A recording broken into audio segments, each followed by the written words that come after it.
King Arthur is a legendary British leader who, according to medieval histories and romances, led the defence of British against Saxon invaders in the late 5th and early 6th centuries AD. Others say that he was not really a single man, but a legendary compilation for several. Still, some say that he was just a fictional character that somehow sprang from Celtic mythology. Arthur was the firstborn son of King Uther, Pendragon, and heir to the throne. The mythical tale of King Arthur is one of the greatest themes of British literature, but is there any truth behind the myth, and why has it become so influential throughout the centuries?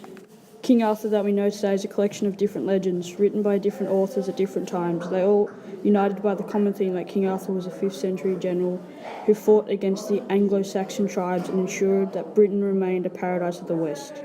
The first mention of the King Arthur in the history of the Britons, penned in 830, and attributed in an author called Nennius. In those days, Arthur fought against the kings of the Britons. He was the commander in those battles. A more elaborate tale of King Arthur came in about the 11th century, when Geoffrey of Monmouth published this book, The History of the Kings of Britain. Arthur's entire life is outlined by the first time in his work, right from his birth at Tinghall to his death. The legendary figures of Joinvre and Merlin are introduced. The tales of King Arthur became so embedded in the minds of the British people that by the time Henry III came to the throne in 1509, he commissioned the Winchester Round Table of Edward III to be repainted, with himself dedicated as the top of the latter-day Arthur, a Christian emperor and a head of the British Empire. Today the myth has lost none of its appeal and still is the subject of many books and films.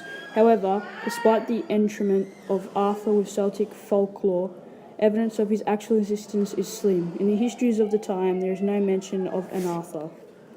The one contemporary source, The Ruin and the Conquest of Britain, written by the British monk and history Glidus, gives somebody else, name altogether the leader of the Britons, nor does Arthur appear in any of the king's lists at the time, but Glidus does mention an unnamed leader of the King of the Britons.